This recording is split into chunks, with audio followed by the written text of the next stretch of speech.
Ma perché abbiamo il computer di fronte? Perché vai su Facebook. Prova. Prova. Sì. Oh, no, va bene, non troppo sparato.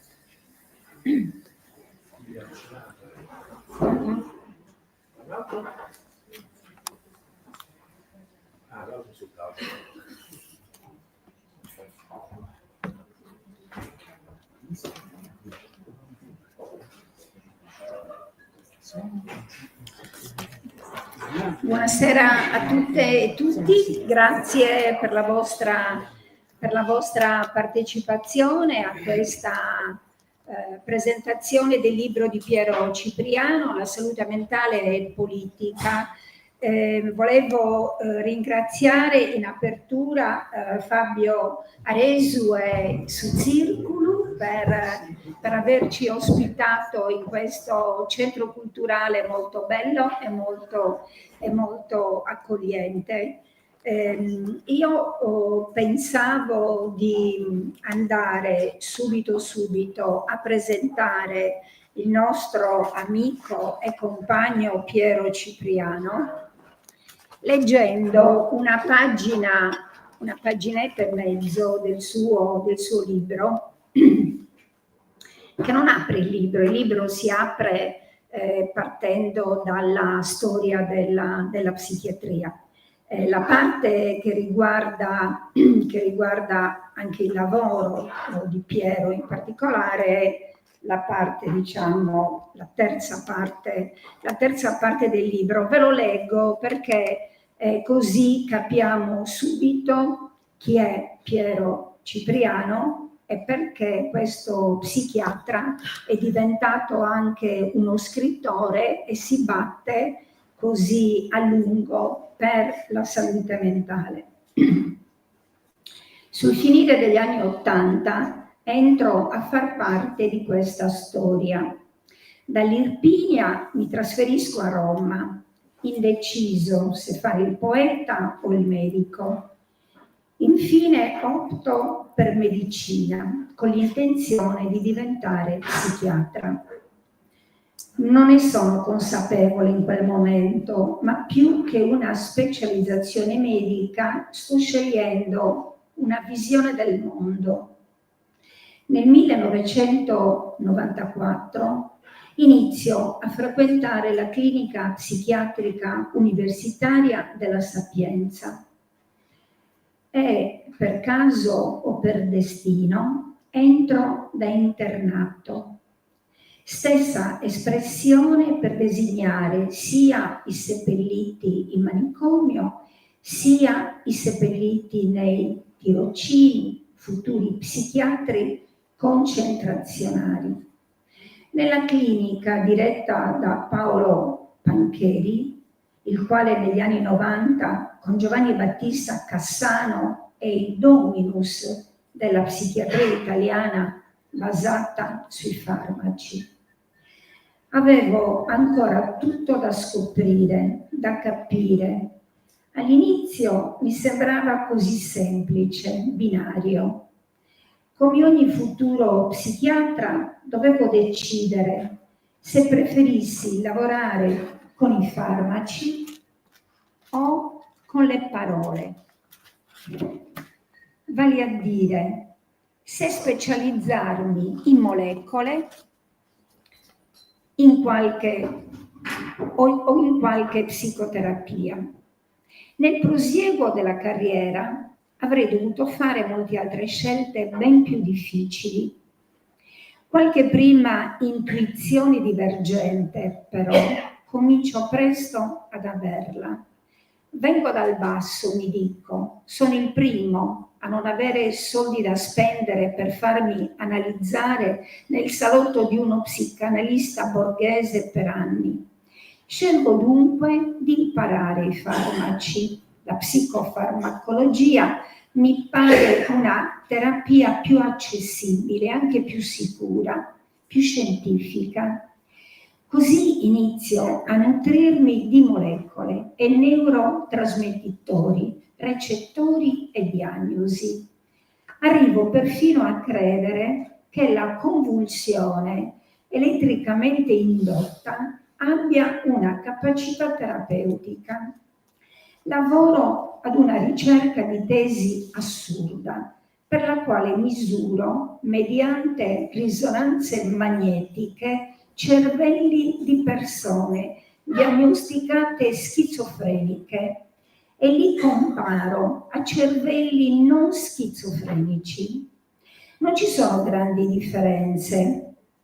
Grisinger e Andresen avevano torto. Divento addirittura un esperto di neuropatologia della schizofrenia, facendo meta-analisi di decine di studi post-mortem. Secondo il mio relatore, sono in quel momento tra i più competenti in Italia in materia. Comincio a preoccuparmi, sto studiando da becchino. Inizio inoltre a sospettare che psiche e cervello non siano proprio la stessa cosa. Avrei incontrato la coscienza solo a 50 anni, nel 2019. Nel frattempo mi arruolano perfino nell'ambitissimo gruppo elettroshock e assisto all'elettroscioccaggio di alcune persone.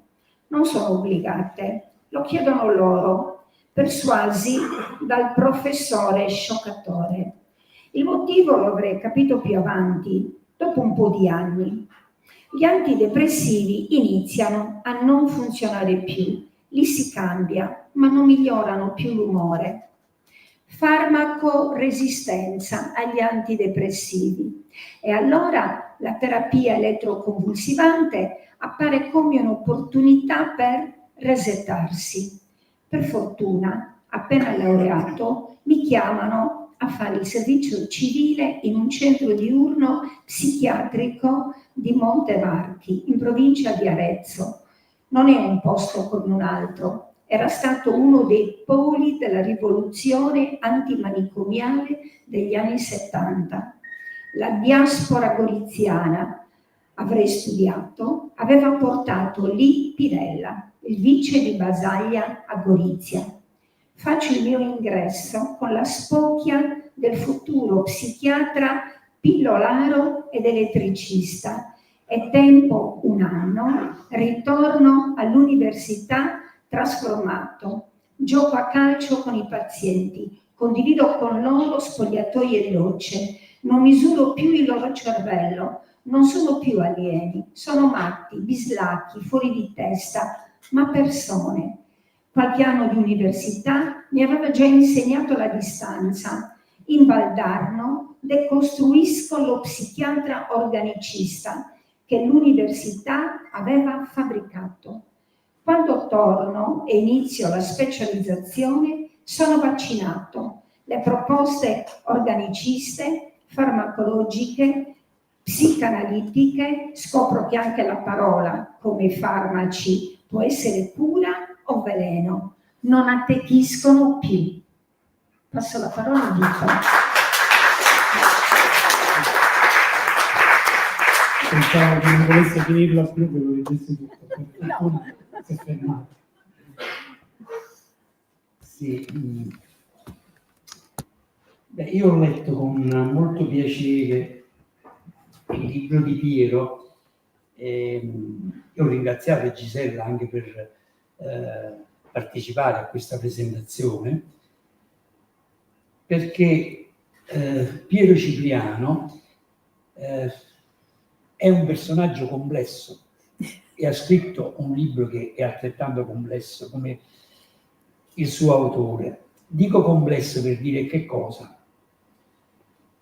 Questo libro, chi lo vorrà poi leggere, dentro ci troverà diverse cose, non una sola cosa.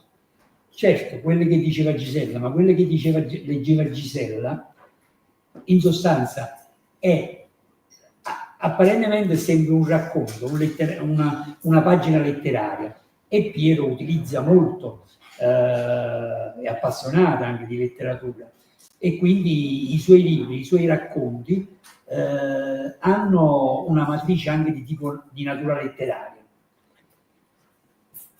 E quindi come Mila luce. E quindi questo libro ha dentro tante cose, che è un po' anche tutta la storia di Piero. Io Piero lo conosco da tanti anni e la sua storia la conosco. Spesso ci sentiamo, quindi anche gli aggiornamenti su quello che succede, quello che succede a lui, quello che succede a me, quello che succede nella psichiatria, ce lo raccontiamo. In questo libro che caratteristica ha?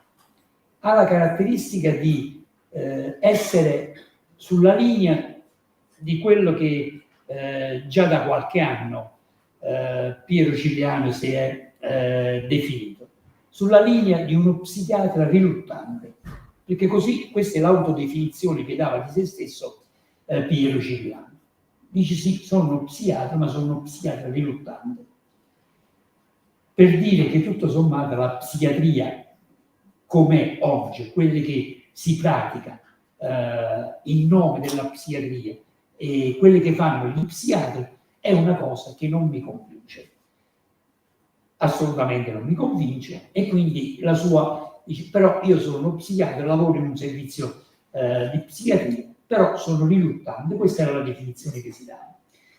Ma dentro queste parole che ha letto, queste 2 paginette che ha letto Gisella, dentro ci sono lineamenti di storia della psichiatria.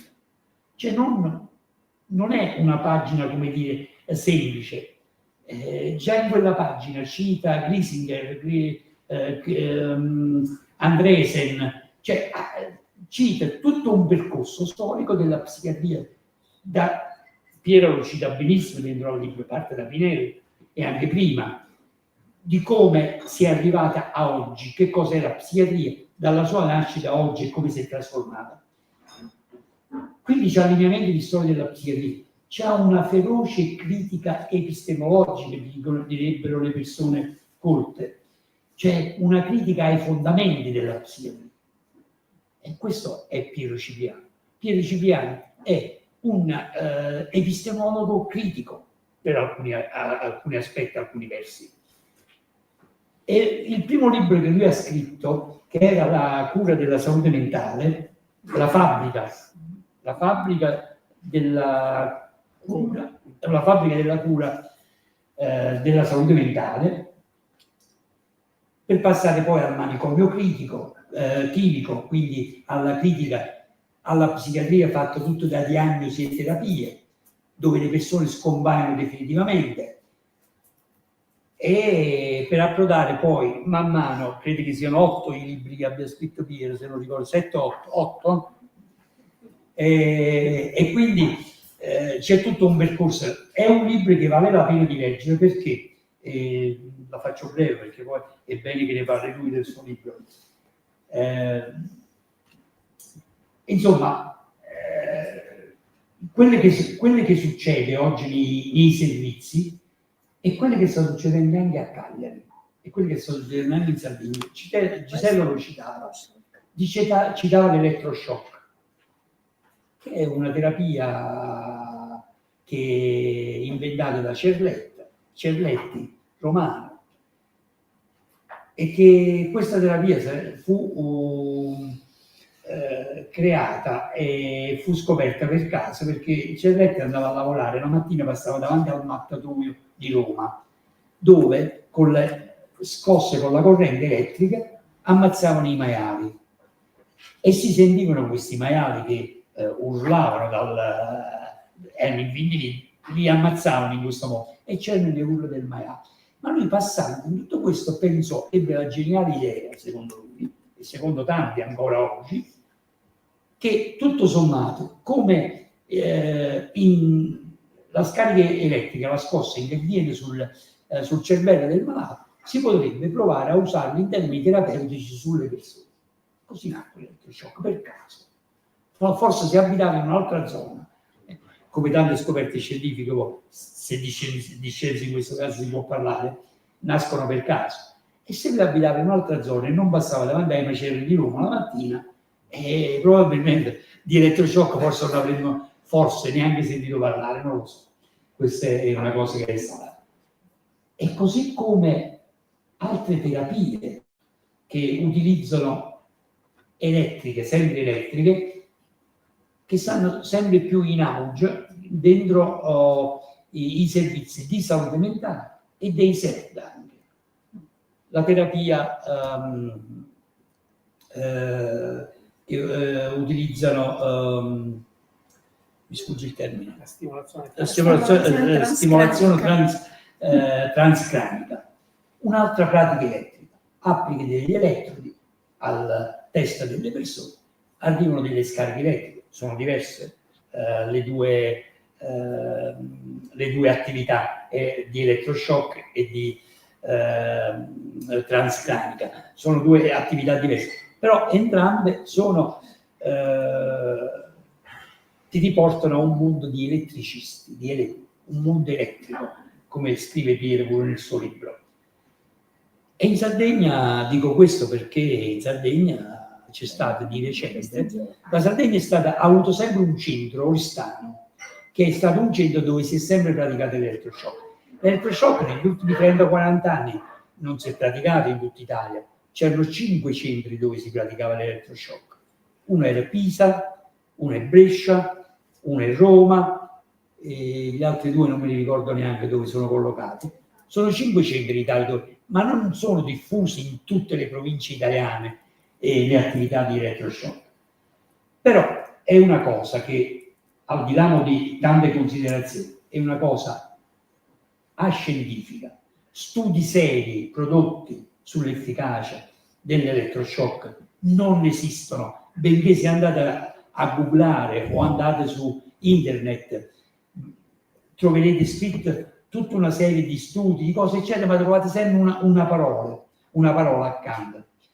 È possibile, forse, si dice, cioè sono strumenti questi che non hanno una validazione scientifica, certo, ma come tantissime cose, quasi la totalità delle attività psichiatriche,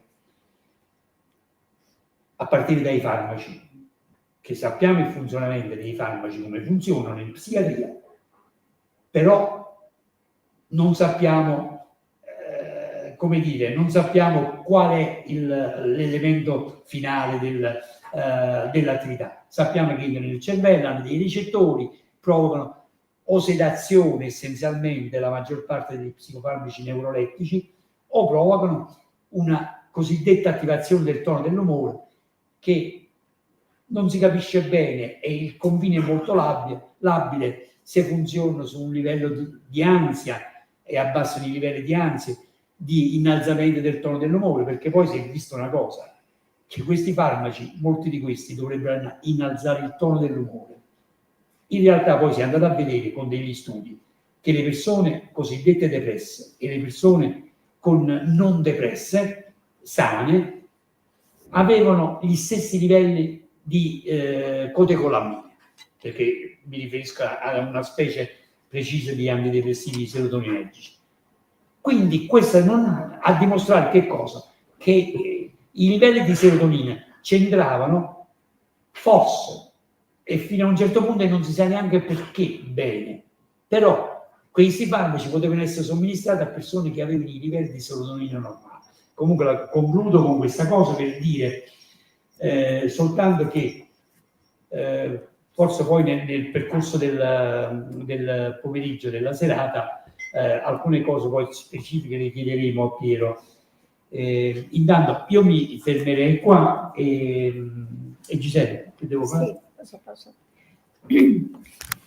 Allora, quindi io direi che adesso passiamo la parola a Piero e volevo segnalarvi un'altra cosa veramente carina che poi come dire, molto calzante su Piero. Piero apre il suo libro con questo capitolo, La casa della follia, ed una frase di Franco Rottelli che dice: parlare di psichiatria vuol dire infilarsi in una storia abbastanza infame. Ecco, la parola a Piero. Grazie amici, compagni, grazie a voi, sono contento di essere qui tra queste persone che già conosco da molti anni e hanno già ospitato dei interventi qui, sono molto felice di questo, mi sento abbastanza a casa. Sì, tutti quanti noi ci siamo infilati in una storia abbastanza infame, proviamo a dialettizzarla e proviamo pure a uscirne da questa storia infame. Allora ho scritto questo libro dove l'accento è sull'aspetto politico della psichiatria e della salute mentale che verrà. Ancora non c'è la salute mentale è un auspicio. Per ora abbiamo la psichiatria. Allora, faccio prima una sinossi, come si fa nelle relazioni, prima fai la sinossi e poi provi ad approfondire.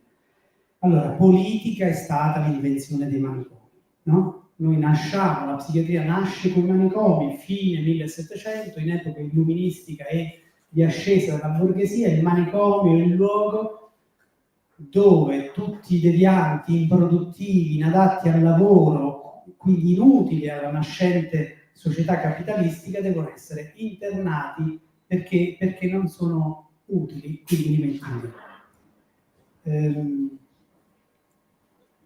Politica è stata anche la nascita di un setting terapeutico diverso ai primi del Novecento, il setting psicanalitico. No? Per chi? Per un altro tipo di utenza, cioè per i borghesi abbienti che possono pagare e che devono tornare al lavoro.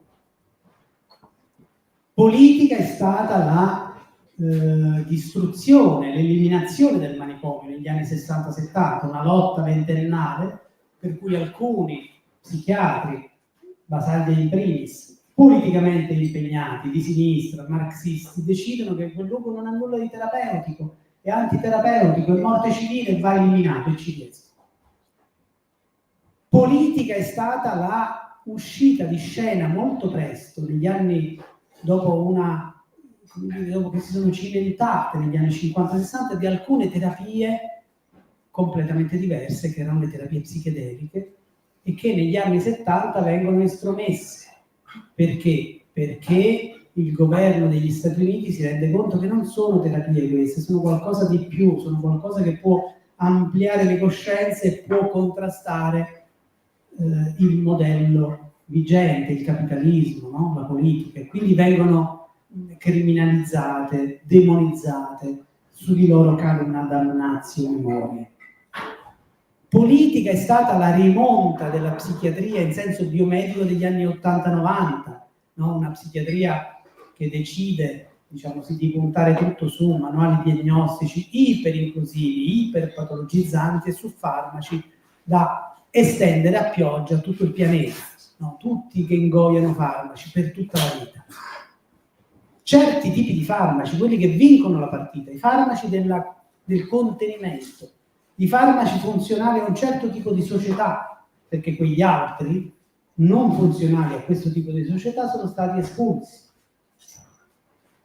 E politica è, negli ultimi 20 anni, la rimonta, il ritorno di quelle terapie che furono eliminate, le terapie psichedeliche, che oggi tornano. Si parla da un 20 anni a questa parte di rinascimento psichedelico, ma col rischio che vengano cooptate da Big Pharma e dal capitalismo e quindi si declinino in un capitalismo psichedelico, in un manicomio psichedelico. Ecco, quindi tutto molto complesso. Allora, in questo libro, e qui parlerò solo di una parte, diciamo, perché appunto, come dicevano loro, gli argomenti sono davvero molti, io provo a partire in questa mia critica feroce alla psichiatria da due fari che considero proprio dei numi tutelari, che sono Franco Basaglia e Ronald Lane.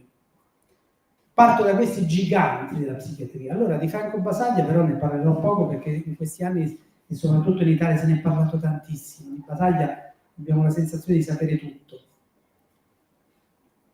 però forse non sappiamo proprio tutto.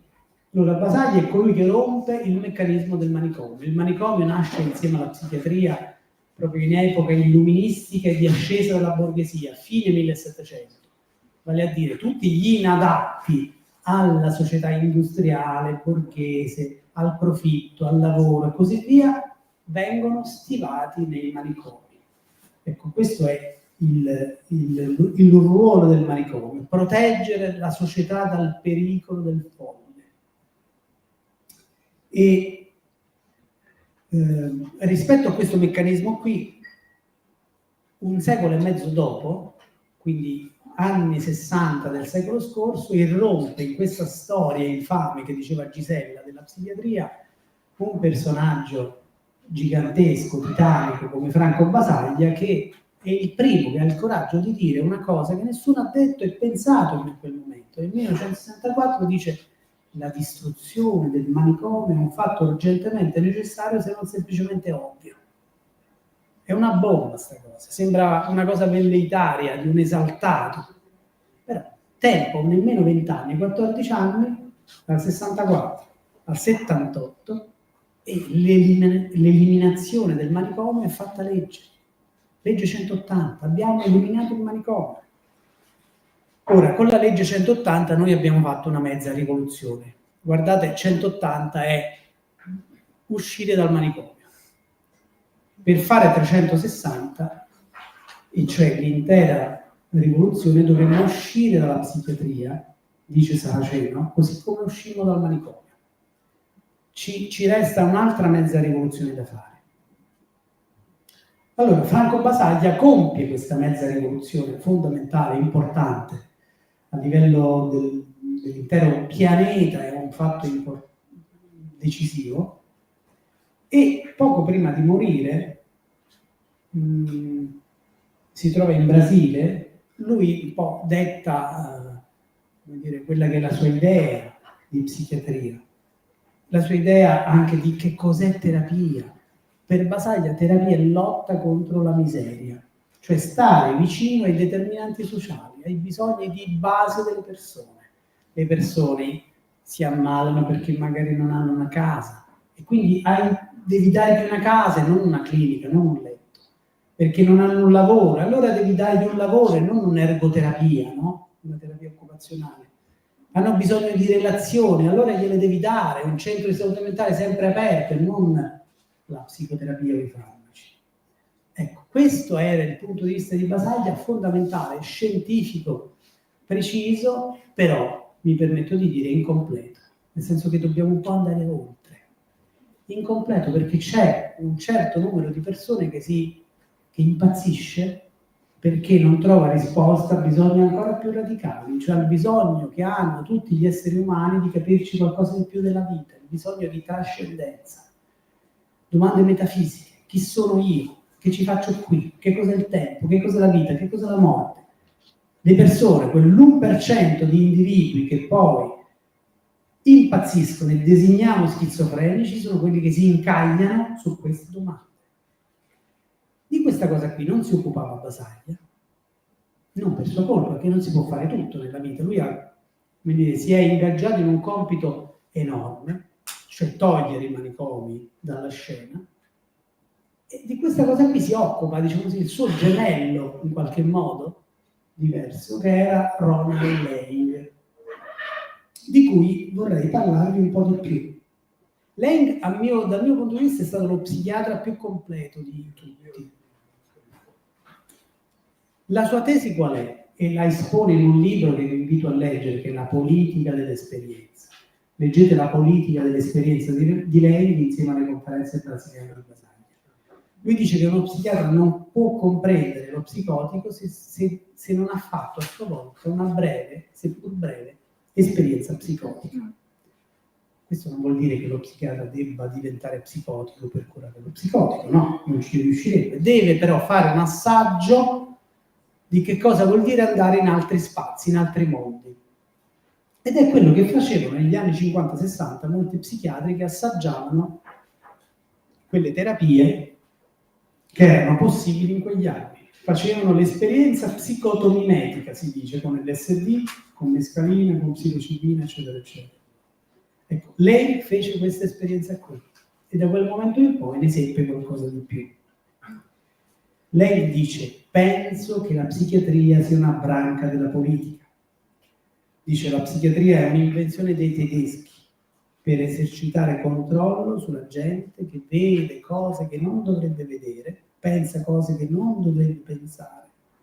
E dice: gli psichiatri sono una forza politica d'élite, non portano ormai più l'uniforme, hanno rinunciato al camice, ma sono tecnologi sempre più spaventosamente efficaci nel controllare il comportamento di chi è fuori controllo.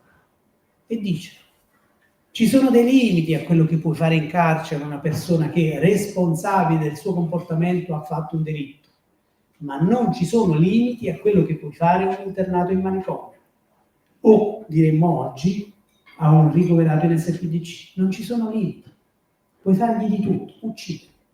E li sappiamo, gli internati, diciamo, di SPDC che sono stati uccisi dalla psichiatria da caso a Cagliari, a Mastro Giovanni, fino alla TIF e così via.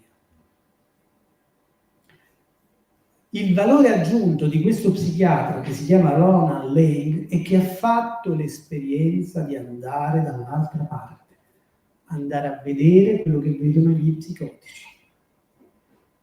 Conoscere non come noi tutti questo mondo, ma conoscere gli altri mondi, gli infiniti mondi di cui parlava Giordano Bruno, che poi sarebbe quell'esperienza che la medicina, diciamo così, stigmatizza o ha minimizzato o dimenticato, ma che per 2500 anni si andava a fare nel mondo ellenico romano ad Eleusi. Platone andava lì ad Eleusi, vicino a Atene, beveva il chichion, una bevanda visionaria, e comprendeva il mito della caverna. Allora, gente come Ronald Lane, il mito della caverna, lo conosce non per via intellettuale, per aver letto Platone, ma per esperienza diretta. E quindi gente come Ronald Lane sa che esiste un mondo, come dire, delle idee che governa il mondo della materia, che esiste un mondo, direbbe Kant, noumenico che governa il mondo fenomenico. O il fisico quantistico David Bohm direbbe esiste un ordine implicito che governa l'ordine esplicito che vediamo tutti noi. Quindi Basaglia, come dire, era tutto sommato marxista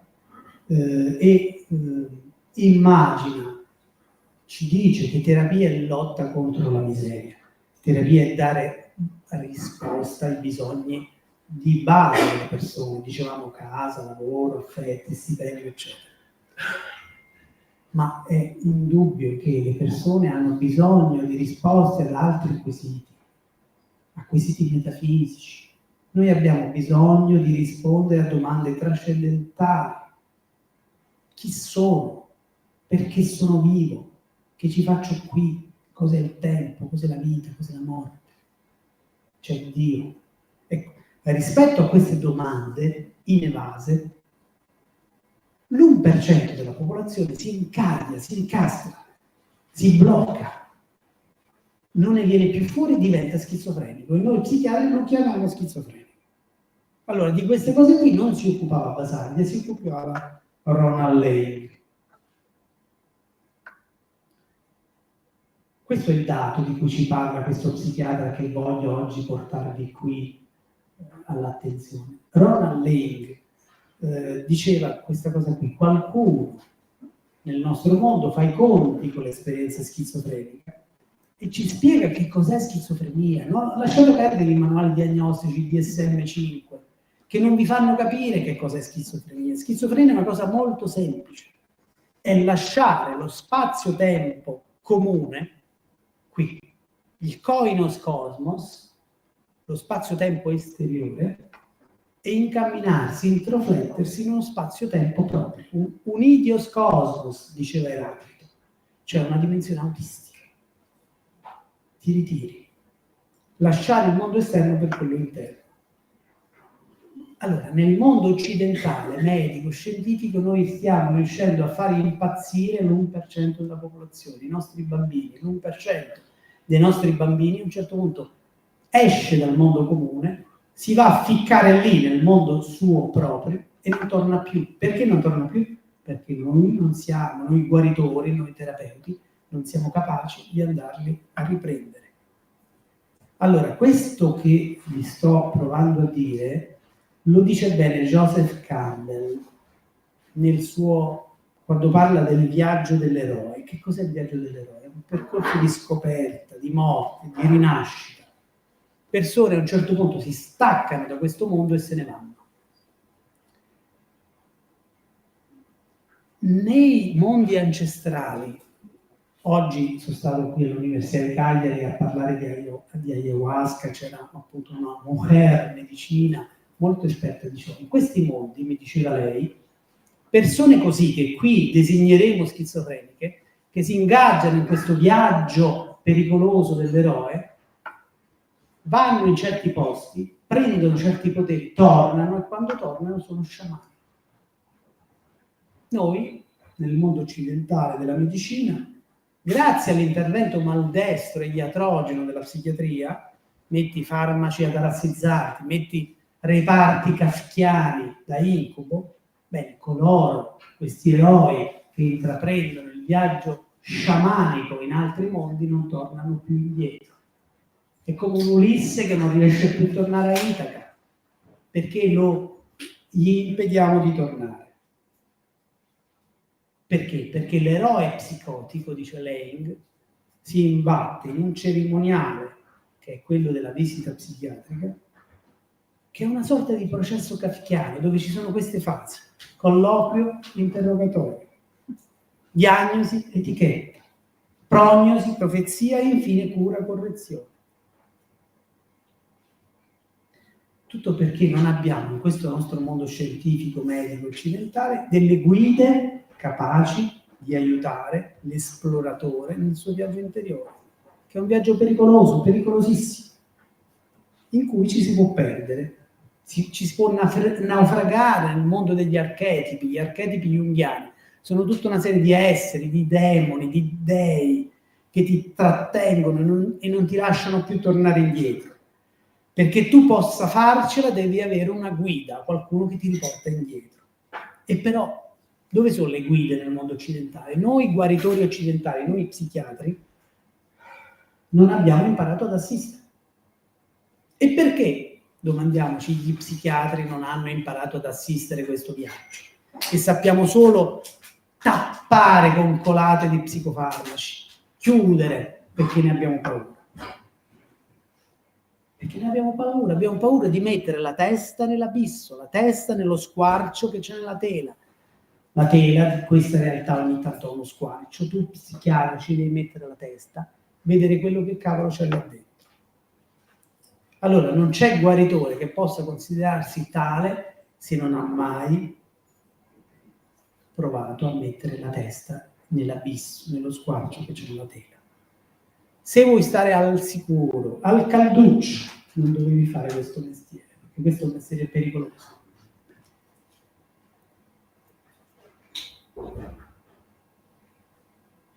E chiudo un attimo questa parentesi su Basaglia, ma soprattutto su lei, per farvi capire quanto questo psichiatra si fosse spinto oltre.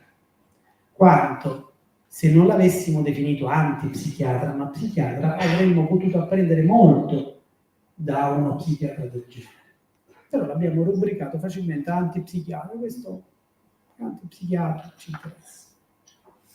Allora, in altri 10 minuti vi faccio questa lezioncina e poi finisco. Allora, io in questo mio libro, tra le altre cose, ho cercato di capire quali sono le psichiatrie, le terapie che ha avuto in questi 2 secoli e mezzo di vita la psichiatria.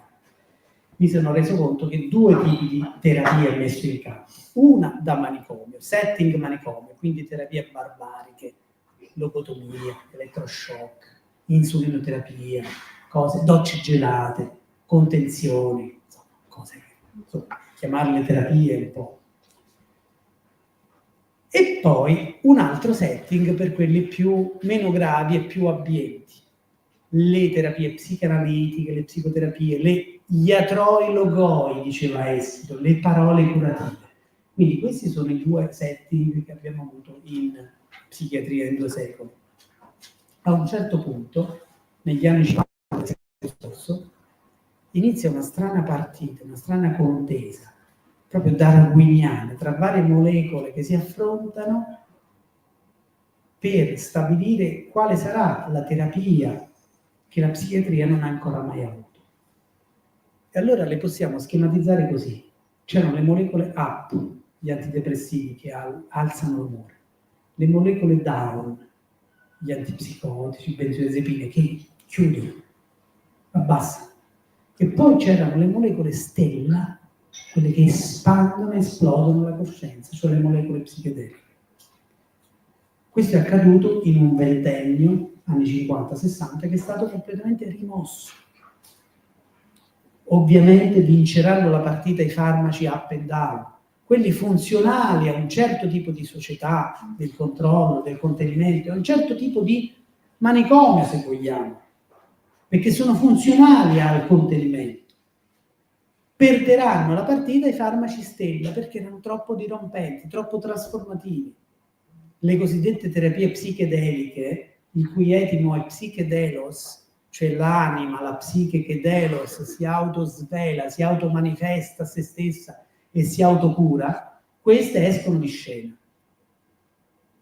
Per tutta una serie di motivi, non sto qui a dire perché non voglio entrare in questo tema, ma semplicemente il vero problema è che a fine anni 60 il governo americano, e qui torniamo sull'aspetto politico, la CIA si rende conto che queste non sono semplici terapie, sono strumenti molto pericolosi, perché se ne stava appropriando tutto il movimento hippie, la controcultura, si stava espandendo la sua coscienza, non voleva più andare a fare la guerra, non voleva vivere per consumare, produrre, crepare, no? Queste cose capitalistiche. Quindi nel 1971 queste molecole vengono proibite, messe in tabella 1, ma soprattutto da quel momento in poi si innesca una narrazione demonizzante. Le si racconterà come le molecole che bruciano il cervello. Ancora oggi, io se parlo col 99% dei miei colleghi ti diranno bruciano il cervello. No, manco per niente. Le ricerche degli ultimi 20 anni dicono che nutrono, ricadono, fanno sinapsi. Sono addirittura utili per esempio per la demenza e così via. Quindi pensate quanto sia stata una narrazione politicamente orientata. Quindi, negli anni 70 che cosa succede? Si chiude la possibilità dell'unica terapia veramente risolutiva per la psichiatria, vincono le molecole della chiusura, del contenimento, no? Quelle che ti fanno un manicomio chimico senza sbarre. E negli anni 70 si concludono due rivoluzioni. Ci sono state due rivoluzioni parallele che non si sono manco conosciute l'una con l'altra. La rivoluzione antimanicomiale, Basaglia in primis, vince i manicomi fuori dalla storia. La rivoluzione psichedelica perde gli psichedelici fuori, demonizzati, una damnatio memoria su di loro. Per 40 anni non ne sapremo più nulla, ma quelli continuano un'attività carsica sotto traccia. Negli anni 80-90, sto per concludere perché non vi voglio tediare oltre misura, negli anni 80-90 si verifica una subdola rimonta di un tipo di psichiatria basata sul modello biomedico, ma a innesco politico. 1980 è un anno cruciale perché muore Franco Basaglia, depauperato da tutto quello che ha fatto per rompere i manicomi, muore di un cancro al cervello. 1980 c'è la sua coetanea Margaret Thatcher, coetanea, che voleva studiare biochimica. Abbiamo rischiato che facesse la psichiatra, invece no, ha fatto la politica, uno dei politici più importanti al mondo, e dice due cose in quell'anno. Uno, non c'è alternativa al capitalismo. Due, non esiste la società, ma esistono solo gli individui. Questo che vuol dire? Che se l'individuo sta male, è sofferente, bipolare, depresso, iperattivo, non è la società o il capitalismo responsabile, ma il suo cervello che è rotto. E pensate le risonanze nel giro di pochi anni. 1984, Nancy Andreasen, forse la psichiatra più potente al mondo, questa canadese, scrive The Broken Brain, il cervello rotto, dove dice il cervello dei malati psichici è rotto. Non sappiamo ancora dove è rotto, ma ne siamo sicuri, lo troveremo. Quindi dà copertura scientifica alle affermazioni di Margaret Thatcher. E dal 1980 inizia l'uso pervasivo dei manuali diagnostici americani, DSM-3, DSM-4, DSM-5, che moltiplicano all'infinito il numero di sofferenze psichiche, diventeranno quasi 400 nel DSM-5, parcellizzano la sofferenza psichica e creano questo fenomeno della patologizzazione della normalità. Tutto ciò che era fisiologico diventa patologico. Disease mongering si dice, invenzione di malattie per vendere farmaci. E in quegli anni pubblicità alla grande del Prozac e di tutti gli altri farmaci cosmetici, perché un'altra narrazione è questa: non c'è bisogno che tu prenda il Prozac se sei depresso, anche se non sei depresso, basta solo che tu vuoi funzionare meglio. Ecco la cosmesi farmacologica.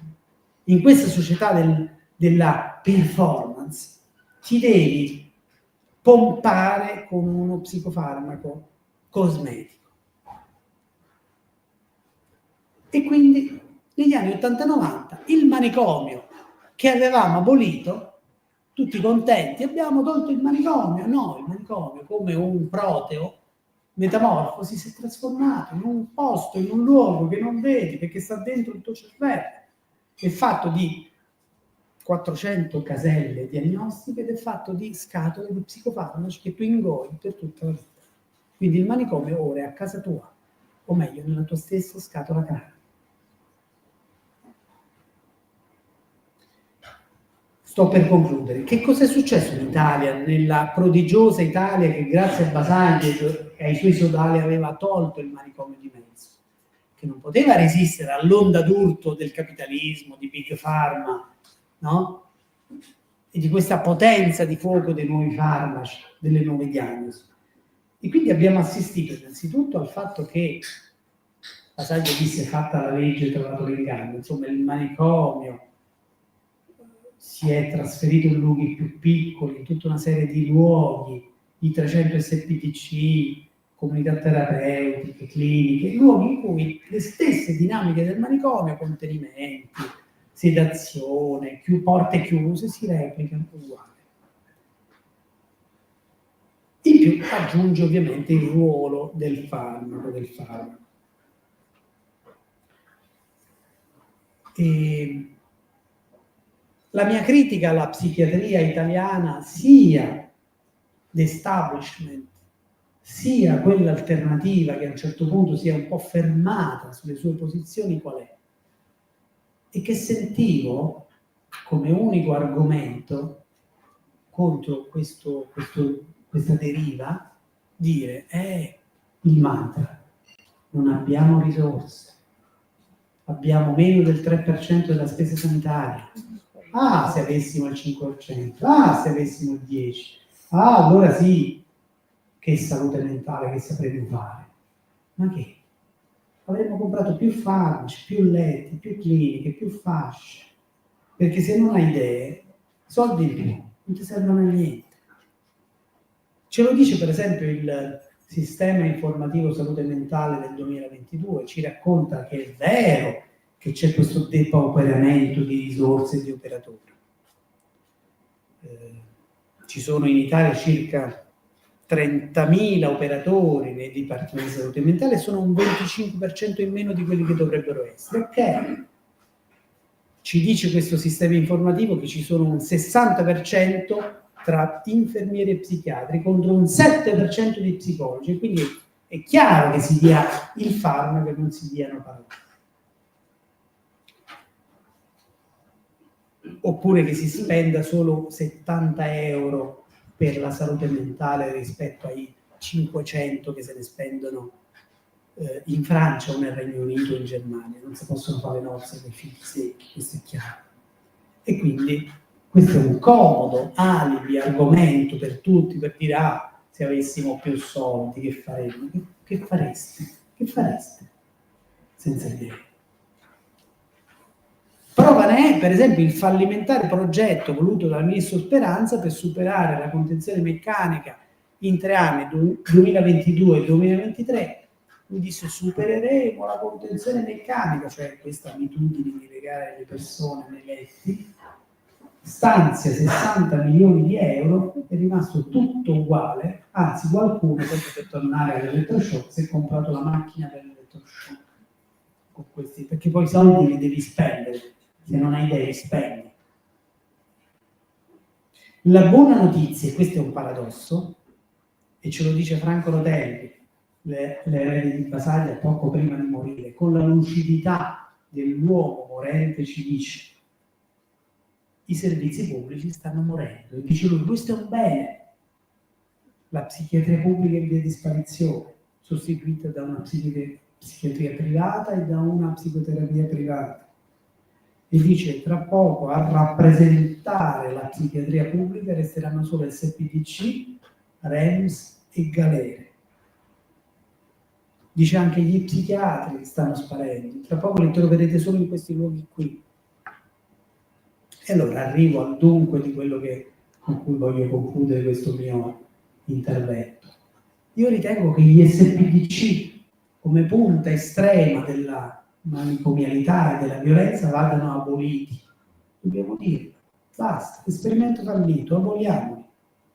Ha fallito la campagna voluta da Speranza per abolire la contenzione. Non ce la fai a abolire la contenzione se non abolisci il luogo dove tutto è concesso, dell'impunità, il luogo fuori legge. Come fu per i manicomi, che appunto Basaglia decretò la distruzione del manicomio. Io penso che questo sia un esperimento fallito. D'altra parte Basaglia nel 78 l'aveva previsto, aveva detto: guardate che non mi convince l'istituzione di piccoli reparti dentro gli ospedali generali. Questi diventeranno dei piccoli manicomi. Sono dei piccoli manicomi, dei manicomi in cui tutto è possibile. E quindi, se nel 1964 nessuno aveva mai detto che la distruzione del manicomio è un fatto urgentemente necessario, se non semplicemente ovvio, oggi va detto che questi epigoni, questa sineddoche del manicomio va eliminata, non serve più. Non è un luogo di cura. Guardate, non solo non è un luogo di cura, ma è un luogo di fabbricazione, di addestramento di giovani operatori in un certo modo. Oggi un giovane psichiatra che entra a lavorare in un SPDC non ha proprio nessuna possibilità di cambiare protocolli, linee guida, prassi consolidate. Deve solo eseguire. E questo ve lo dice uno psichiatra come il sottoscritto, che è riuscito a rimanere 17 anni in un SPDC restraint, e ho resistito così tanto solo perché scrivevo dei libri critici in cui svelavo lo scheletro nell'armadio della psichiatria, altrimenti non ce l'avrei fatta. Eppure ne sono uscito, ne sono stato espulso come corpo estraneo. Quindi i migliori oggi lasciano la psichiatria. Franco Rotelli qualche anno fa disse: ci sono 1000 giovani Basaglia in Italia. No, ora sono 10, gli altri se ne sono andati. Oggi per fare lo psichiatra in questa psichiatria devi essere o un gregario, un compitiere, uno che esegue, oppure devi essere un rivoluzionario.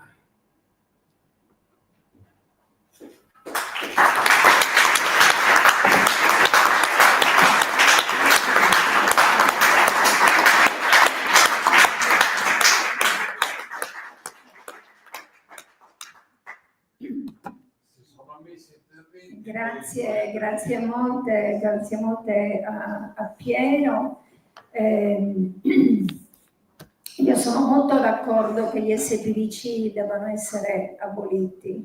L'abbiamo detto anche diversi anni fa durante un'audizione nella commissione del Senato guidata da Ignazio Marino, quando avevamo chiesto che quella commissione, che era la commissione di indagine sull'efficienza e l'efficacia dei servizi, della sanità, della salute mentale, poi da quella commissione d'inchiesta era partita poi l'inchiesta chiesta tra l'altro da noi sugli ospedali psichiatrici giudiziari. Durante quell'audizione uno dei senatori aveva posto proprio questa domanda, ma a noi che rappresentavamo le associazioni dei familiari, ci aveva chiesto: ma secondo voi l'abolizione degli SPDC è possibile? Noi avevamo detto è certamente possibile, per noi auspicabile. Quindi credo che insomma su questo si debba aprire necessariamente un dibattito politico, un dibattito politico serio e responsabile, insomma, fra tutti quanti noi che ci occupiamo di questa lotta da 50 anni. Io darei la parola adesso a Sandro Montigi, anche lui come Vito, psichiatra basaliano, per aprire poi, dopo l'intervento di Sandro, il dibattito, perché è importante insomma sentire anche da voi quali sono le sollecitazioni che insomma che vi ha stimolato questo intervento per me e per noi molto importante di Piero. Sandro. Salve a tutti. Innanzitutto complimenti per la location, perché non sarà come la Fondazione Banco di Sardegna, però è molto più familiare, più vicinanza, più umana, più relazione, più tutto. Quindi decisamente complimenti sul circolo che ci ospita. Complimenti a Gisella che con questa primavera letteraria che è arrivata fino all'estate ci ha da un lato massacrato, da un altro lato però ci ha permesso di conoscere persone, portare dei libri bellissimi. Io voglio citare, sono tutti bellissimi, però quello che a me più ha colpito è quello di Lorena D'Adamo che abbiamo presentato qualche mese fa. Piero Cipriano è una gran bella persona, un grande psichiatra, un grande scrittore. Quindi queste due competenze sicuramente l'hanno aiutato a salvarsi e aiutano noi ad avere strumenti, oltre a quelli strettamente scientifici, anche quelli un po' letterari, che a volte sono più efficaci di quelli scientifici per attecchire. Io l'ho conosciuto 10 anni fa abbondanti, ho letto i primi libri, poi, come dicevo prima, non l'ho più seguito, qualche cosa così non basta. Ho letto attentamente quest'ultimo libro e sono rimasto molto soddisfatto e contento perché mi sono accorto che come tutti cambiamo, anche Piero in questi 10 anni è andato molto avanti. È andato molto avanti e oltre a tutte le belle cose che ha detto, condivisibili, eccetera, eccetera, quello che a me ha toccato di più, uno, è tramite anche le terapie psichedeliche, eccetera, le domande trascendentali e questo ridare importanza alla spiritualità. Una cosa che sembra non si possa neanche dire, no? Perché se parliamo di spiritualità la gente dice che non siamo scientifici, che siamo fuori dal mondo, eccetera, eccetera. Invece l'umanità probabilmente avrebbe tanto bisogno di tornare a quelle domande di fondo e avere occasioni, spazi, persone con le quali confrontarsi sui patemi e sull'angoscia che ogni uomo vive nella sua vita. Ma a parte questo della spiritualità, c'è un'altra cosa che io apprezzo molto e condivido nell'esposizione di Piero. Ha fatto un bellissimo excursus, no? Da quando è nata la psichiatria fino a oggi. Ebbene, anch'io sono convinto che oggi non possiamo più, come si faceva sino a ieri e molti continuano a fare anche oggi, continuare a cercare di salvare il salvabile e difendere l'indifendibile. Io sono convinto che la psichiatria è irriformabile, non si può riformare la psichiatria, e però non possiamo continuare a opporci alle brutture, diagnosi, farmaco, letto ospedaliero, contenzione, elettroshock e quant'altro, dicendo che c'è la 180 e quindi dobbiamo fare diversamente. Non basta più. Probabilmente non è più possibile fare ragionamenti razionali, scientifici, avere dati. Bisogna anche toccare l'emotività, gli archetipi, l'affettività per incidere in qualche modo rispetto a questa narrazione dominante dove c'è solo il profitto, il denaro, l'oppressione, l'ingiustizia, la violenza e la guerra.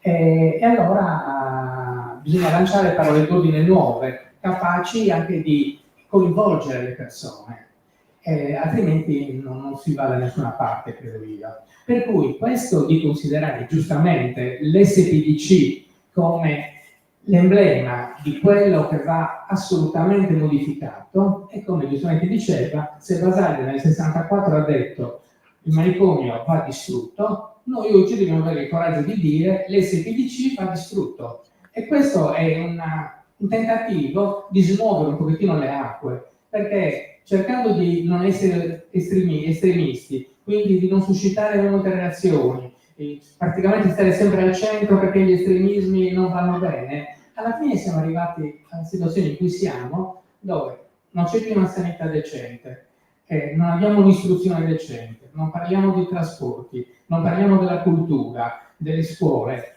e siamo in guerra, che anche se non stanno ancora bombardando, però siamo in guerra. Quindi forse è il momento di lanciare nuovamente parole d'ordine importanti, avere un linguaggio nuovo, e qui gli artisti, i letterati sicuramente sono indispensabili, e cercare di ripartire con entusiasmo e grinta, perché il mondo non finisce oggi né domani, e quindi dobbiamo sentirci tutti impegnati nel portare avanti queste nuove parole d'ordine, questo nuovo linguaggio, per, se non uscire, almeno lenire da questo mondo brutto brutto in cui ci troviamo. Grazie. Quindi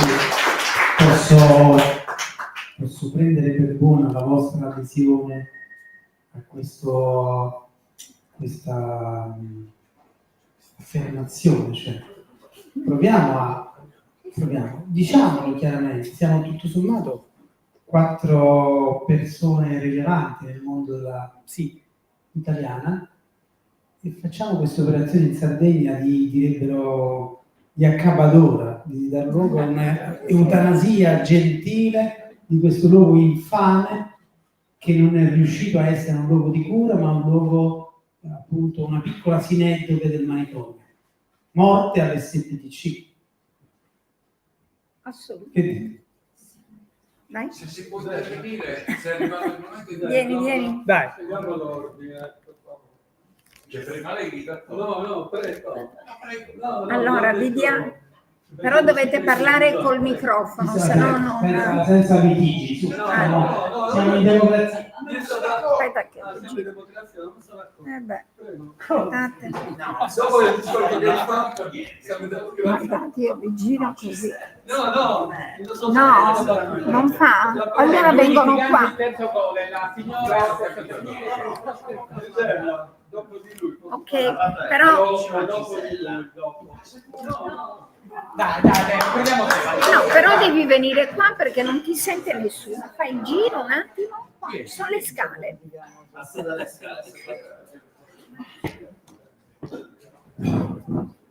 Stavolta lanciamo. Dai. Sì. Che c'è? Allora, aspetta che giro qua.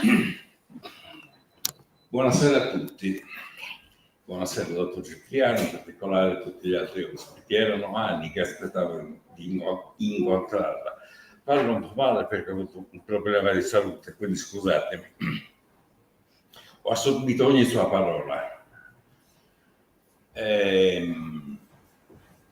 Quindi mi chiamo Salvatore Anguzzi, sono affiliato all'ASAP della signora Tringas e voglio fornire la mia testimonianza di vita. La mia vita è stata segnata dal disturbo bipolare. Quindi quello che il dottor Cipriano racconta, per averlo vissuto come medico, io posso raccontare quello che ho visto, che penso degli SPDC, essendoci stato, quindi metto al servizio la mia esperienza. Naturalmente nel farlo lo farò a modo come si deve fare. Faccio una premessa, cioè gli SPDC assolutamente, se ne vorrete io mi impegno con voi, vanno demoliti come sono stati demoliti i manicomi, uguale. Stesso principio. Negli SPDC chi li organizza e li mette in piedi comunque in uno solo. Ho avuto la sfortuna di visitarne 3, di essere in più di 3 SPDC, e solo in uno chi lo organizzava, il personale, ha avuto la buona grazia di mettere delle persone, delle educatrici, che erano le uniche persone che si salvavano, che ho conosciuto, che assistevano quei sentimenti, quei bisogni di quelle persone ricoverate. 2 signore che facevano le educatrici, con disegno, con altre cose. Per il resto ho sperimentato, ma assumo la responsabilità di quello che dico, personalmente, sulla mia persona, maltrattamenti, e ho avuto l'angosciante sensazione di quello che ha detto lei. Mi mancavano le parole fino a stasera, che non ci fossero limiti al peggio. Non c'erano limiti al peggio. Io mi ribellavo, cioè, come vede, sono un po' il mio carattere per personalità va contro, eccetera, però l'impressione era che non ci fosse un limite, non ci fosse una regola, non ci fosse un'attenzione. Io sono stato maltrattato dagli infermieri, sono stato derivato di un libro, ne sono certo.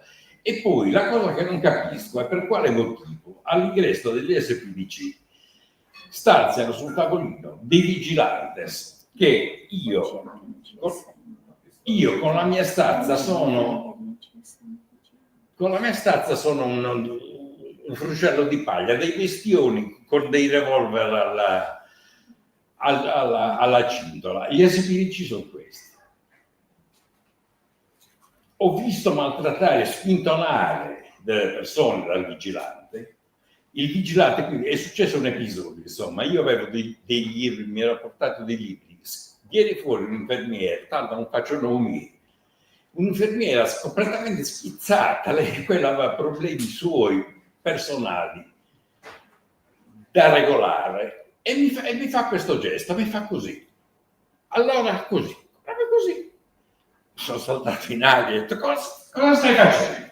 Cosa? Cioè, come dire, c'è qualcosa di strano, chiamo il vigilante e ti faccio mettere, no, la pistola per misurare la temperatura, quindi andiamo dentro un casino, si alzano tutti, per misurare la temperatura, è successo questo, guardate. Ma sono una responsabilità. Lo dico per servizio a queste persone e per dovere nei confronti di me stesso. Grazie a voi stasera l'occasione. Succede questo. Perché non si deve sapere? Quale cura degli SPDC? Gli SPDC vanno chiusi a doppia mandata. Non vanno bene gli psichiatri, non vanno bene gli infermieri, non va bene nessuno. È vessazione pura quella che vi spiego, vessazione pura. In uno di questi SPDC, più a nord di dove siamo qua, sono stato trattato con dosi massicce di farmaci a un punto tale che, essendo poi stato trasferito in una comunità, come si dice, ora sdrammatizzo con una battuta, la psichiatra che mi ha ricevuto nella comunità mi ha fatto spurgare come le lumache, si dice in termini, cioè praticamente mi ha tolto ogni di botto per 10 giorni di farmaco. In maniera punitiva, secondo me, mi hanno bombato le siringhe per quello che era successo. Questo SPDC più a nord è un SPDC, insomma, è quello dove si pratica l'elettroshock. Ci siamo capiti? O di sparo. Potrei continuare, ma basta così perché adesso è tutto per signore. Grazie.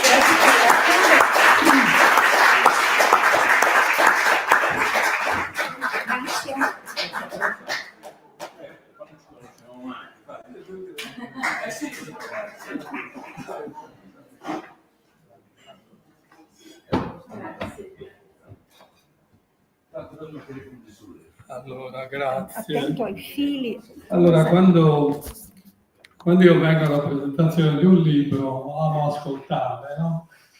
Non è un esempio di umiltà, di remissività, no, è proprio pura logica, perché i libri non solo si leggono poco, ma quelli che scrivono bei libri sono altrettanto pochi, no?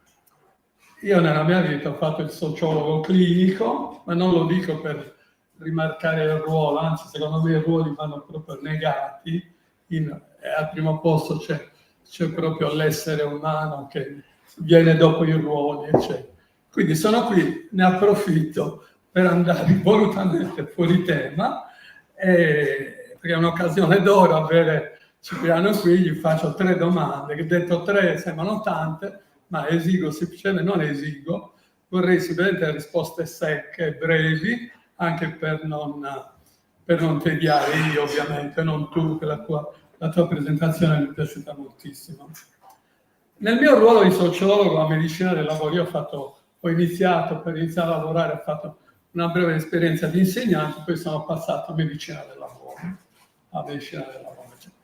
Bene, in questo lavoro di tanti anni mi sentivo profondamente solo, preparato, 110 lodi, tutte queste cavolate qui, eccetera. Anzi, ti dirò che all'esame di laurea mi hanno detto le diamo il massimo. Io mi sono giocato la lode perché ho detto sarà il massimo per voi, non per me, che ho fatto molti sacrifici, mio padre era minatore, per studiare, quindi il massimo proprio non mi interessa. Allora si sono offese, la commissione si è offesa, ha detto la lode non gliela diamo, andiamo 110. Ma questo è un problema. Quindi la domanda a questa premessa a Piero è questa. Ci credi nella interdisciplinarità? Oggi i disagiati mentali vanno la mattina dallo psichiatra e 2 giorni dopo dallo psicologo. Solo che lo psicologo e lo psichiatra non comunicano mai. Ognuno cura il proprio orticello. Io credo molto nella interdisciplinarità per un motivo molto semplice. Così come le cause della malattia mentale sono sociali e sono tante, altrettanto tante devono essere le competenze che le devono affrontare. Quindi, cosa ne pensi della interdisciplinarità? Prima domanda. Seconda domanda. Io ho letto il tuo precedente libro, di questo non ne parlo perché parlo di un libro solo dopo averlo letto, Il manicomio chimico, e c'è un passaggio bellissimo dove dici con i malati mentali, che poi tu non li chiami giustamente malati mentali, usi un altro termine che a me è piaciuto molto ma non ricordo, bisogna parlarci fino allo stremo. Allora la domanda è questa: le parole, che devono essere tante e non bisogna mai stancarsi di parlare, perché giustamente tu hai detto che questi ragazzi sono in un altro mondo, lontano dal nostro. E infatti mi sento dire spesso, tu non capisci niente, perché sono 2 mondi opposti, 2 mondi diversi, eccetera. Queste parole devono sostituire completamente gli psicofarmaci oppure bisogna dosare lo psicofarmaco? È come quando tu hai mal di denti ti prendi. Quindi questa è la seconda domanda. Cosa vuol dire parlare allo stremo? E se le parole devono sostituire completamente gli psicofarmaci oppure come dosare le 2 cose. Terza domanda, veloce. Ci credi? Da quel poco che hai detto mi pare di no. Se mi parli un po' di più di queste comunità di recupero, forse hai capito che sono un po' delle comunità. I ragazzi quando non sanno più cosa fare li mandano nelle comunità. Avrei capito che il problema ovviamente tocca anche personalmente me. Terza e ultima cosa, e chiudo. Questa è la quarta. Questa era la terza. No. Terza domanda, una considerazione finale. La salute mentale è politica. Io ho osservato un po' da sociologo, non mi piace il titolo, molti, perché nell'inconscio collettivo la politica è associata alla politica di partito, no? Invece io ho voluto leggere questo titolo in un altro modo. Io credo che noi faremo politica, quella della parola che viene da polis, che vuol dire gente, che vuol dire stare insieme, quando passeremo anche nel linguaggio dall'io al noi, ok? Se iniziamo a parlare in termini di noi, già una piccola relazione siamo riusciti ad abbracciarla. Scusate. Prego. Sì, stiamo parlando fare politica in questo termine, nel senso di polis, di democrazia, di condivisione, di scelte dal basso, no? Ma anche nel senso di politica, quella cosiddetta alta, quella che impone le cose, no? Nella doppia accezione. 3 domande. Te le La ricordi? seconda qual era? La seconda Sì, era la parola. sì, bisognava parlare con questi ragazzi fino allo stretto, l'acqua fredda, non so Sì. bene. Allora, questo tema qui in realtà è la scoperta dell'acqua calda, perché noi abbiamo sempre avuto la sensazione che le parole curano, appunto Eschilo diceva iatroi logoi, parole curative. Poi arriva l'epigenetica e ci dice che con le parole tu puoi, più che un farmaco da inghiottire, senza inghiottire non vuol niente, tu cambi il DNA. Cambiando il DNA cambi lo stato di coscienza, cambi i sintomi, cambi le cose. Quindi la genetica non è fissa, si può giovare dell'intervento sapiente di alcune parole. Quindi sì, recupero delle parole, della relazione, eccetera, eccetera, seppure io resto abbastanza scettico rispetto alle quelle tecniche psicanalitiche interminabili in cui tu entri in un processo di anni in cui non ne vieni più fuori perché devi fare parole. Insomma, diciamo che si può essere anche un po' più agili nell'usare le parole per cambiare le cose. Interdisciplinarità, assolutamente sì. Io mi sono spinto molto oltre. Nell'epilogo di questo libro io addirittura racconto, seppur in forma fantasmatica, di come io collaboro con una potente curandera che sa lavorare con altre piante, con altre medicine che noi psichiatri occidentali e scientifici non abbiamo, per cercare di recuperare persone altrimenti destinate all'annichilimento farmacologico. Quindi sì, interdisciplinarità, mi spingo però proprio oltre, non solo collaborazione, sta cosa abbastanza nota, tra psicoterapeuta, psichiatra, eccetera, no, ma proprio con persone che hanno un altro episteme, un altro punto di vista, che hanno una scienza che non è la nostra scienza occidentale, ma è altrettanto scienza, perché noi enfatizziamo negli ultimi tempi la cosiddetta medicina basata sull'evidenza, ma c'è una medicina che si basa sui saperi tradizionali, ok?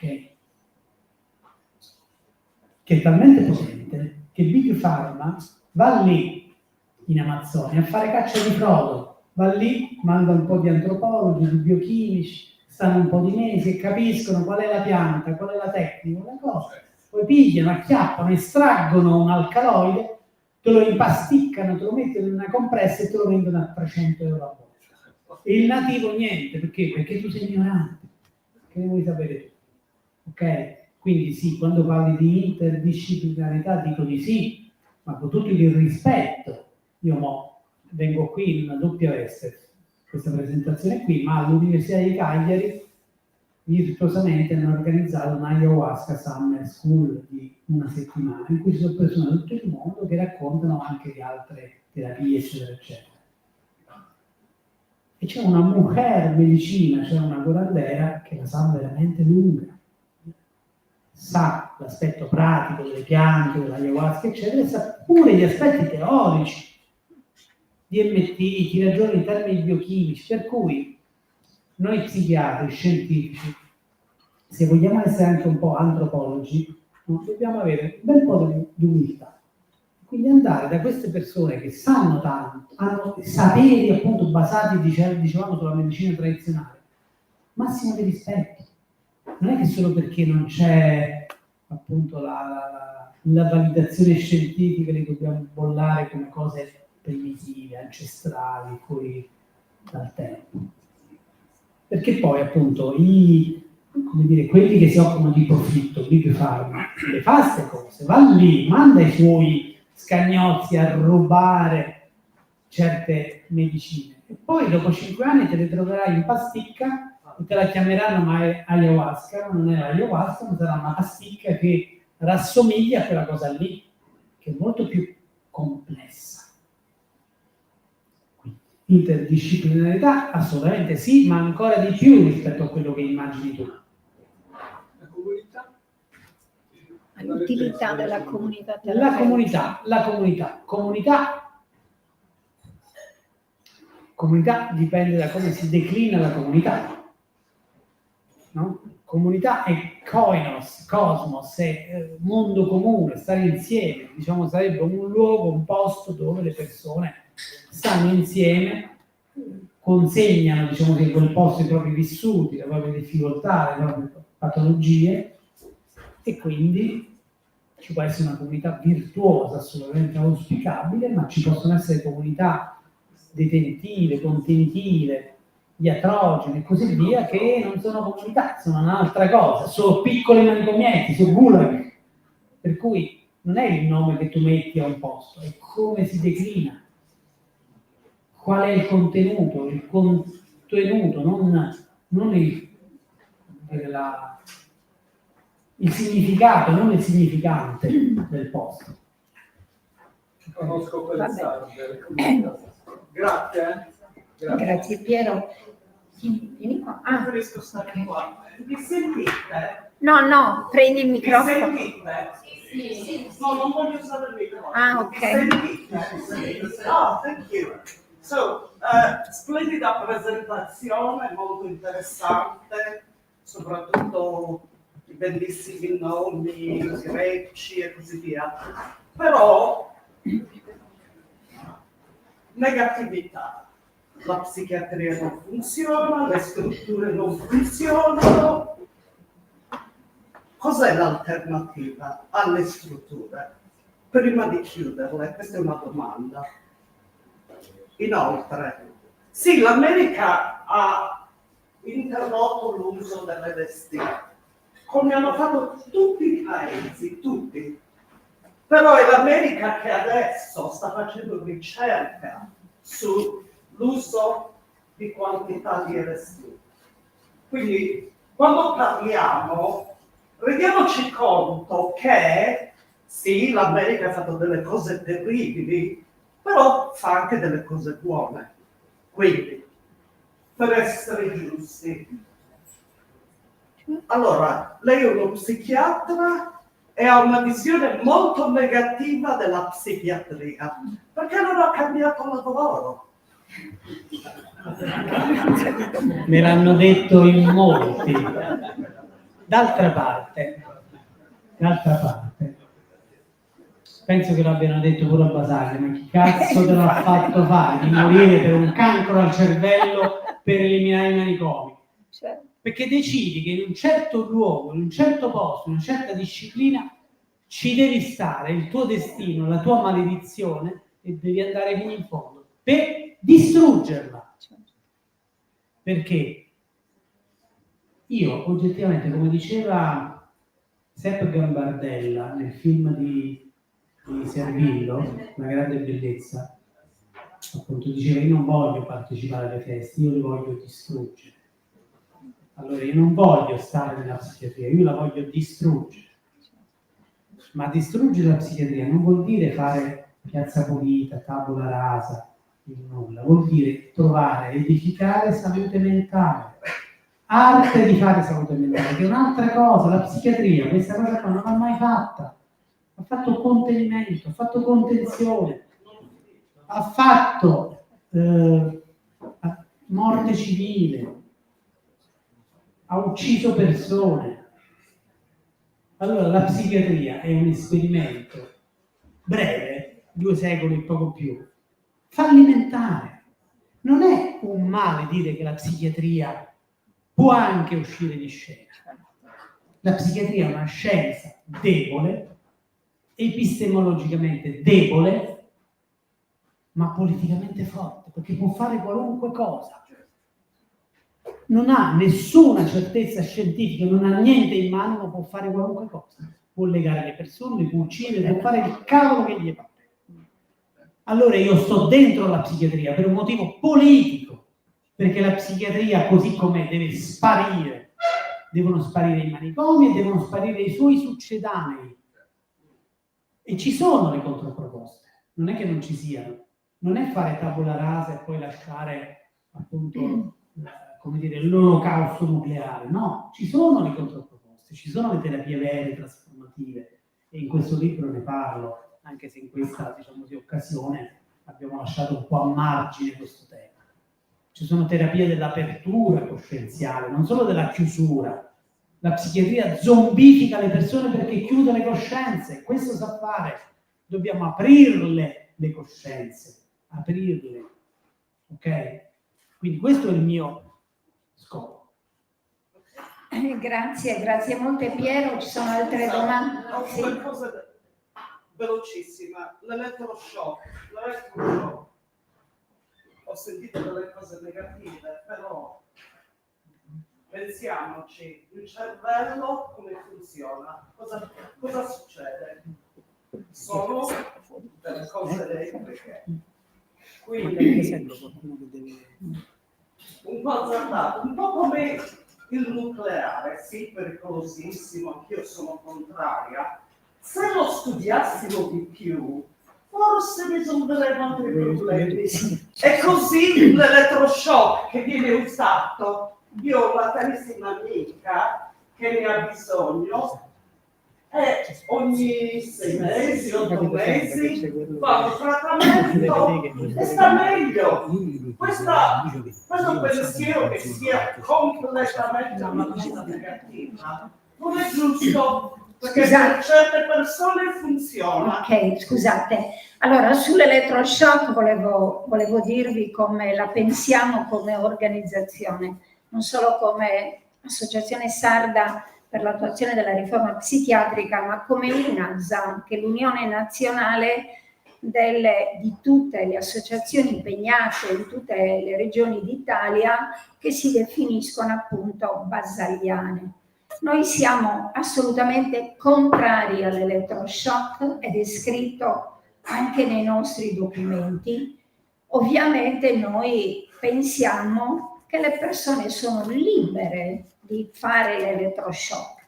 Essere contrari all'elettroshock non significa che impediamo alle persone di utilizzarla, questa tecnica che per noi chiaramente non è una terapia, è una tecnica che infatti si utilizza per fortuna in Italia solo in pochissimi luoghi. Quindi noi siamo assolutamente contrari e lo sconsigliamo, però rispettiamo il diritto delle persone di utilizzarlo se lo vogliono utilizzare, perché non esiste in Italia una legge che vieta l'elettroshock, quindi il problema non si pone. Chi vuol fare l'elettroshock lo può fare tranquillamente. Salvatore, scusa, ci sono altri interventi, abbiate pazienza.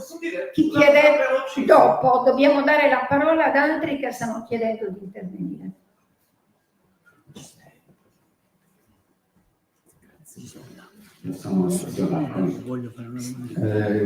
Una domanda un po' impegnativa, presumo, almeno qual è il rapporto tra psichiatria e neuroscienze? Cioè, le neuroscienze stanno facendo così, almeno ci raccontano passi da gigante, ed in parte è vero, perché insomma, però non mi sembra che questo stia aiutando più di tanto. Eppure credo che questo rapporto esista, o perlomeno che sia preteso in un certo senso, cioè che le neuroscienze vogliono rappresentare quasi una base scientifica per la psichiatria. Qual è la sua opinione? Grazie. Sì, in questo momento la psichiatria non usa abbastanza, cioè nulla di quello che sono i risultati delle neuroscienze. Così come non usa, come dire, le conoscenze in ambito rispetto a che cos'è lo stato di coscienza, no? Le neuroscienze ancora non sono in grado di capire che cos'è la coscienza. dovremmo rifarci ad alcuni filosofi mistici per capire che cos'è la coscienza, perché se andiamo a leggere Dennett o altri non riusciamo a capire che cos'è la coscienza. E allora alcuni filosofi ci dicono che ci sono 4 tipi di coscienza. Lo dico per semplificare, perché sennò con le neuroscienze non ci dà una risposta. Ci sono 4 tipi di coscienza. 2 li sappiamo tutti. Il sogno, in cui sogniamo, e quindi crediamo di essere fuori dalla lucidità, e la veglia, in cui appunto vegliamo, facciamo le presentazioni, scriviamo libri, facciamo le guerre, mandiamo le persone in guerra, mandiamo le persone a morire, Gaza, eccetera, eccetera, e pensiamo che questo sia lo stato di coscienza puro. Poi c'è un terzo stato di coscienza, che è lo stato di coscienza, come dire, è il ricordarsi di sé, uno stato subitaneo che dura pochi secondi, in cui on-off, t'accendi, ti spegni, capisci tutto, ma poi dimentichi di aver capito tutto. E poi c'è un quarto stato di coscienza, di cui molti mistici ci parlano, che è lo stato di coscienza oggettivo, cioè il samadhi, il satori, il nirvana, che per la psichiatria è uno stato psicotico. Allora, quindi rispetto a questo noi siamo... le neuroscienze non entrano in questo aspetto, dobbiamo attingere ad altri scrittori, filosofi, mistici per capire un po' che cosa sia la coscienza.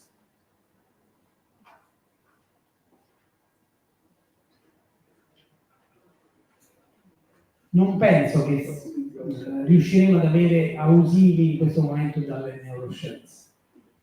Potresti leggere un libro di 500 pagine e non aver capito che cosa è la coscienza. Chiedi al miglior neuroscienziato al mondo che cos'è la coscienza e non te lo spiegherà. È uno studio delle reazioni chimiche che avvengono nel cervello. No. Questo è il riduzionismo. No. Certo. Non ci siamo. Non si può definire. È Indefinibile. Io insomma me ne sono molto occupato, ma alla fine la sintesi che ho trovato è che quella che ho detto, 4 tipi stati di coscienza: sonno, veglia, una cosa che accade a tutti per pochi secondi, on-off, ricordarsi di sé, capisci tutto, dimentichi e dici cazzo, avevo capito tutto ma non ricordo che cosa avevo capito. Il quarto stato di coscienza è lo stato di coscienza oggettivo, quando tu raggiungi il nirvana, il samadhi, il satori, ma questo lo raggiungono pochi mistici illuminati. Ok? Il neuroscienziato non ti aiuterà in questo. Bravo. Non ce la può fare. Grazie. Quindi è inutile leggere.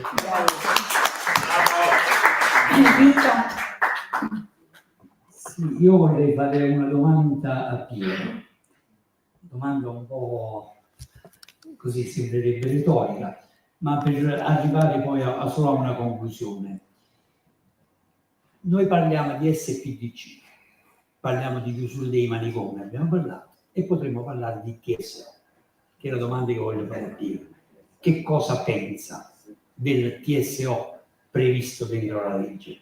Perché sulla questione della chiusura dei manicomi crede che nessuno oggi, ma per motivi anche diversi, pensi che i manicomi debbano essere riaperti. Questo lo diamo per scontato.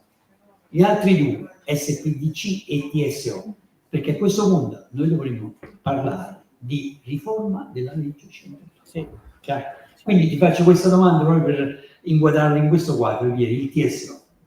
Mi sembra che siamo d'accordo. Mi dispiace per il nostro amico, fraterno Peppe Dell'Acqua, bene 180, bene comune. No, non sono d'accordo. Allora, Basaglia era perplesso e scettico, uno, rispetto all'istituzione degli SPDC. Aveva capito sarebbero diventati piccoli manicomi. Era perplesso rispetto al TSO. Aveva capito sarebbe diventato un arresto sanitario, un arresto ospedaliero. Era perplesso rispetto alla legge 180, temeva potesse diventare una legge antidemocratica. Pensate un po' quanto era più avanti e radicale, poi se l'è dovuto far piacere. Quindi rispetto al TSO, ok, se andiamo a vedere, ora si parla dell'entrata in scena del giudice tutelare, eccetera, eccetera. Ma se andiamo a vedere i 3 criteri del TSO, e il primo, perché si impone a una persona la cura? Per alterazioni psichiche tali da richiedere interventi urgenti interventi terapeutici. Che cavolo vuol dire? Alterazioni psichiche tali quali? E quali sono questi urgenti interventi terapeutici? Uno potremmo dire, vabbè, una persona sfarfalla e tu gli fai come urgente intervento terapeutico la meditazione trascendentale, o l'ipnosi, o la respirazione, o lo yoga, o il digiuno, o la corsa. No. L'unica terapia consentita è l'antipsicotico, meglio se depone. Quindi guardate come rispetto a questa vaghezza del TSO, e Pannella l'aveva detto, previsto, aveva detto guardate che avete messo in atto un distopico processo kafkiano. È vago il TSO. Se lo affidi a uno psichiatra basagliano, etico, quello ti farà un TSO gentile, come dire, ma se lo affidi a uno psichiatra manicomiale, quello fa quello che gli pare. Alterazioni psichiche tali, ma tali quali?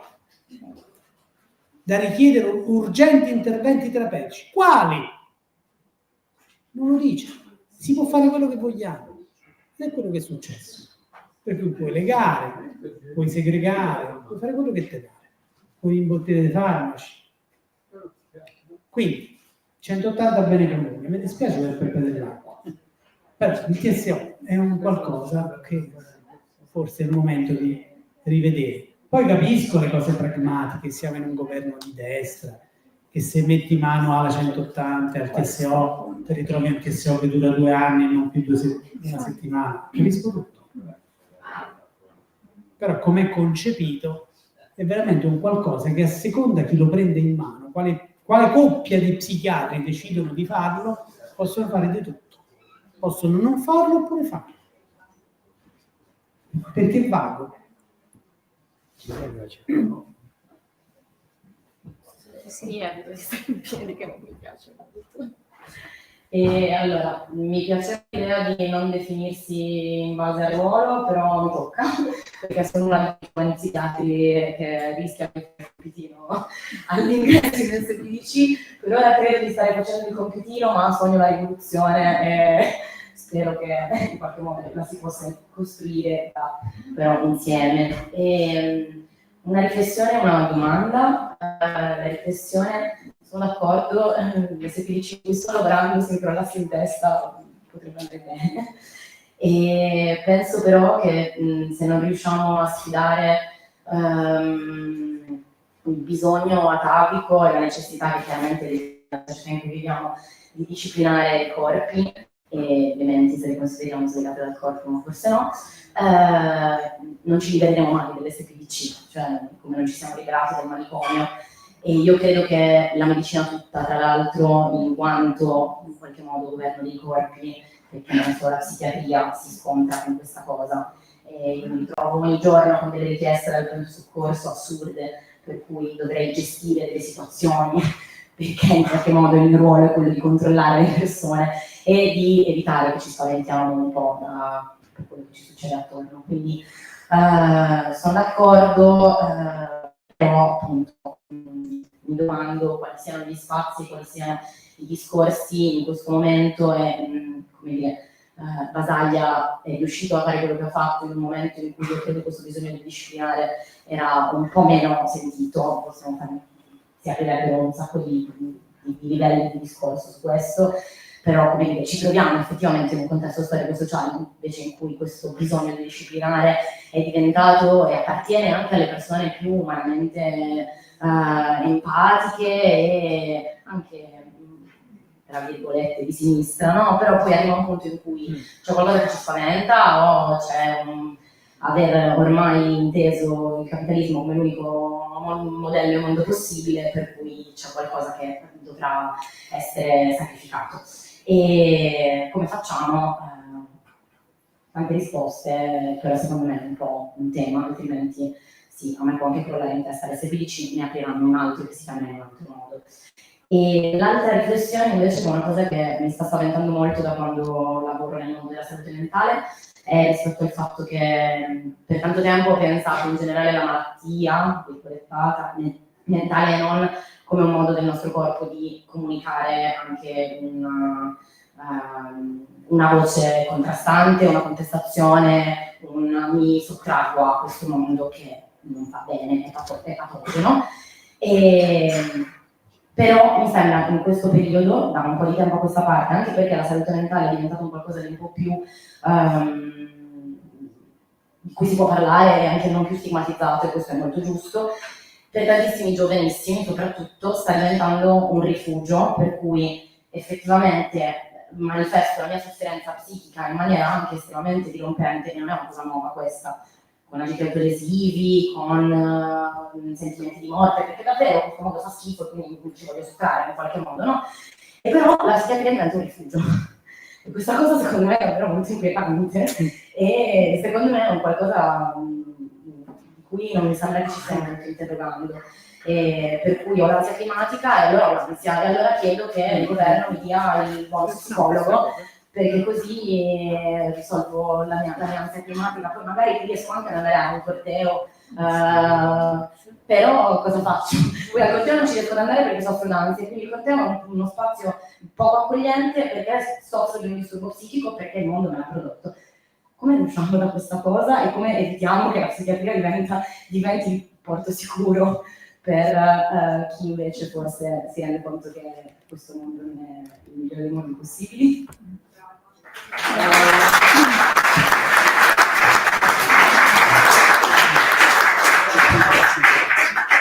Grazie, interessante questo punto di vista di una nuova psichiatra. E diciamo che e questo è un compito tuo, mia cara. Nel senso che noi qui stiamo facendo gli ultimi fuochi e poi ti lasciamo. Ma siamo una comunità, no? Ti lasciamo il mondo, ti lasciamo la psichiatria e te la vedi tu.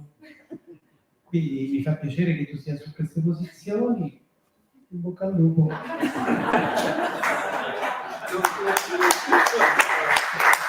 Una cosa può fare. Sì. Vorrei chiedere, secondo lei qual è il paese più oscurantista in Europa dal punto di vista della psichiatria e quali invece è più avanti? Quali sono i più avanti? Che domanda, non lo so. Noi ci siamo illusi per un sacco di decenni di aver fatto la mitica 180, di essere l'avanguardia del mondo nella demanicomializzazione, nell'aver tolto questi manicomi dalla scena che per 2 secoli sembravano imperituri, immortali, eccetera, eccetera, eccetera. Poi ci siamo resi conto che i manicomi, come dei protei metamorfosi, si sono piccati in luoghi più piccoli e hanno continuato a fare la stessa cosa. Per cui non lo so se noi siamo un po' meglio rispetto ad altri posti. Allora, negli anni 60 eravamo un po' peggio. Cioè quando Basaglia va a vedere altri posti, in Francia c'era la psichiatria di settore, la psicoterapia istituzionale, in Regno Unito c'era Kingsley Hall di Lane, c'era la comunità terapeutica di Maxwell Jones, cioè tutti più avanti e noi stavamo ancora sull'ombroso. Poi all'improvviso, capriola, l'Italia all'avanguardia. Fine anni 70, inizio anni 80, siamo i migliori al mondo. Abbiamo tolto i manicomi. Però poi ci è arrivata dall'America tutta questa aggressione farmacologica, diagnostica, di cui dicevo prima, che ci ha colonizzati e quindi pure noi che continuiamo a fare 180, 180, 180, 180, ma sta 180 si svuota sempre più di significato. Non ti so dire chi è meglio, chi è peggio. Ti so dire che noi non stiamo proprio bene, benissimo messi. Non stiamo bene, infatti. Però siamo qui, siamo vivi, lottiamo, combattiamo e cerchiamo di ogni volta rilanciare una nuova rivoluzione. Ci sono altri interventi, altre domande? Se no chiudiamo. Posso dire una cosa? Sì, certo, vieni. Allora, questa questione mi sta molto a cuore perché mio figlio ha avuto bisogno di queste strutture 4 volte. E sì, non sono perfette, però per un genitore, per i genitori, quando la situazione diventa talmente allarmante, l'avere un posto dove tu puoi lasciare tuo figlio, dove viene controllato, dove lo sai che non ci sarà la possibilità di uccidersi, è molto importante. Quindi prima di pensare di assicurarvi di avere alternative, perché i genitori con una persona difficile non sopravvivono. Bisogna essere in grado di portare un giovane, un anziano, chiunque sia, in un i parenti si possono distaccare e anche loro Grazie. Allora, se allora, grazie a tutti. E ringraziamo Piero Cipriano per la sua partecipazione, per il suo libro importante che noi raccomanderemo a tutti di leggere, di aprire la testa, pensare anche a nuove lotte che ci aspettano. Noi ci rivedremo per altre iniziative dell'associazione in settembre, quindi in luglio e agosto faremo altro e quindi in settembre riprenderemo anche con altri volumi, con altri libri. Sempre primavera letteraria. No, sarà l'autunno letterario. Quindi sarà l'autunno letterario. Chi si vuol fermare qui a mangiare la pizza con noi, saremo molto contenti di proseguire questa serata in maniera differente. Grazie a tutti, grazie, buona serata.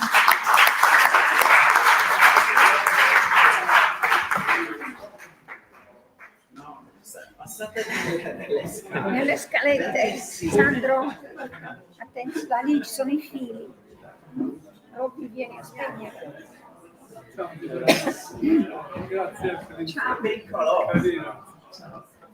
La sicurezza sul lavoro, mi raccomando. Grazie.